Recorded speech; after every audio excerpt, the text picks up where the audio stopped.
देख सकते हैं हजारों की संख्या में यहाँ पे युवा हाथों में तिरंगा और मोमबत्ती लेकर बैनर लेकर यहाँ पे नारा लगा रहे हैं। इन्हीं से हम लोग जानने का प्रयास करते हैं कि क्यों ये लोग आखिर में इस तरह का नारा लगा रहा है और इस तरह का देख सकते हैं आप हजारों की संख्या में यहाँ पे युवा नारा लगा रहे हैं और गली गली में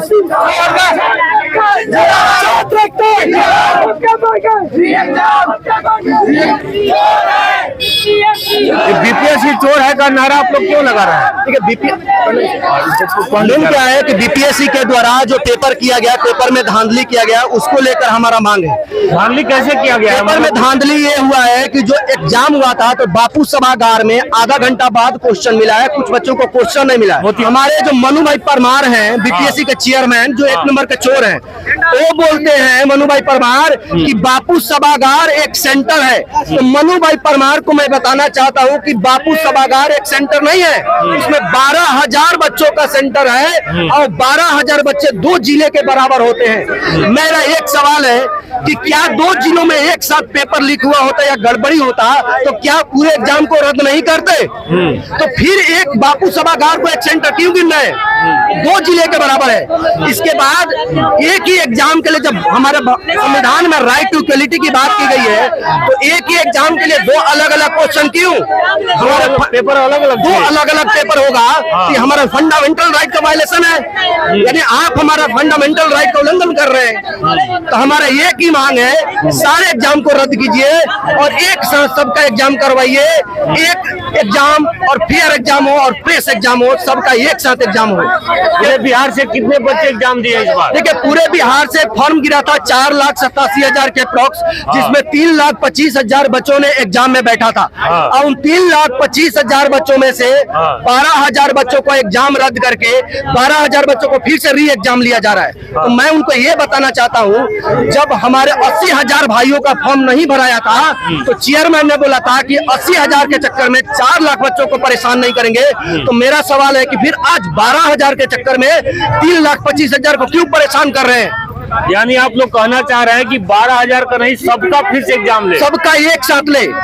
हो सकता है बच्चे 3 लाख के आसपास जिन्होंने एग्जाम दिया है, सब लोग आपके समर्थन में है कि जिनका एग्जाम अच्छा गया वो लोग कह रहे हैं कि नहीं, टोटल बच्चे समर्थन। हमने समर्थन में ट्विटर पे भी हमने ट्रेन करवाया था, करीबन 4 लाख बच्चों ने ट्वीट किया था कि री एग्जाम के लिए।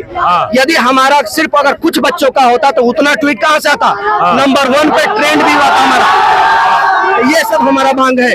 तो इसमें किसको आप जिम्मेदार मान रहे हैं? बिहार सरकार जिम्मेदार है? चेयरमैन और बिहार सरकार मैं दोनों मांगता हूं। अब लुका छुपी का खेल हुआ खत्म। अब मैं प्रत्यक्ष बोलना चाहता हूं, यदि सरकार, जब मध्य प्रदेश के बच्चों ने जब आंदोलन किया तो वहां के सीएम ने बात सुनी और बच्चों को जीत हुई। जब उत्तर प्रदेश की बात हुई तो उत्तर प्रदेश में भी बच्चे जीते। जब कर्नाटक में पेपर में धांधली हुआ तो कर्नाटक के सीएम ने वहां के पेपर कैंसिल किया।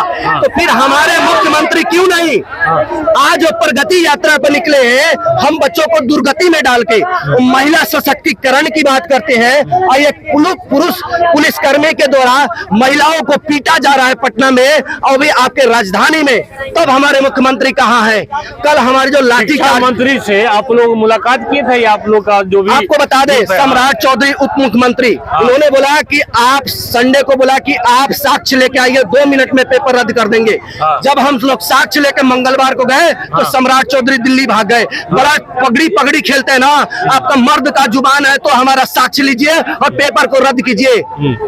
तो उसके बाद विजय चौधरी बीपीएससी क्या बोलते हैं, भाजपा के अध्यक्ष, प्रदेश अध्यक्ष के बाद जेडीयू प्रदेश अध्यक्ष, लोजपा प्रदेश अध्यक्ष, सीएमएमओ, हर जगह हम लोगों ने आवेदन दिया है। 10 दिन से आज हमारे भाई भूखे हैं जो पटना के गर्दनी बाग में बैठे हैं। अगर उनको पीएमसीएच में कुछ लोग भर्ती हैं फिर भी उनकी बातें नहीं सुनी जा रही है। तो इसके लिए हमारी सरकार भी जिम्मेदार है और बीपीएससी उछल रही है। मानते हैं संवैधानिक बॉडी है तो संवैधानिक संस्था को नियुक्त करने का अधिकार भी हमारे सरकार की है।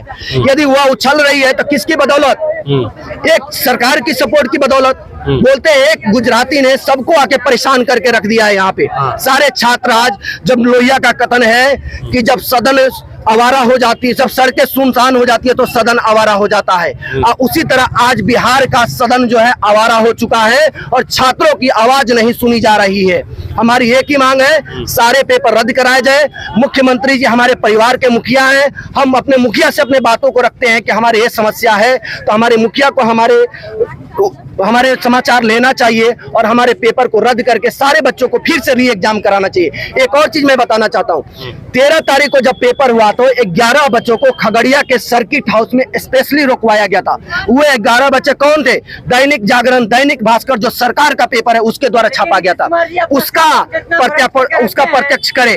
जब जहाँ पे छात्र रात में, आप लोगों के पास प्रूफ है क्या? हाँ प्रूफ है, दैनिक जागरण, दैनिक भास्कर में छपा हुआ है, प्रूफ है। उस दिन 14 तारीख के पेपर में देखिए आप, प्रिंट मीडिया में है कि बीपीएससी परीक्षा जो हुआ है उसमें पूरी तरह से धांधली हुआ है, फिर से एग्जाम होना चाहिए। पूरी तरह से नहीं, 100% धांधली हुआ है। अच्छा एक चीज बताइए, आपसे डीएसपी बना रहा जा रहा है, एसडीएम बनाया जा रहा है, आपसे मैं एक क्वेश्चन पूछूं कि पटना आगरा का ताजमहल कहाँ पे है? आप क्वेश्चन भी पूछ रहे हैं, आंसर भी दे रहे हैं। 71 बीपीएससी का क्वेश्चन बता रहे हैं, आगरा का ताजमहल कहाँ पे? बाबर के, हुमायूं के पिता बाबर का क्या नाम है?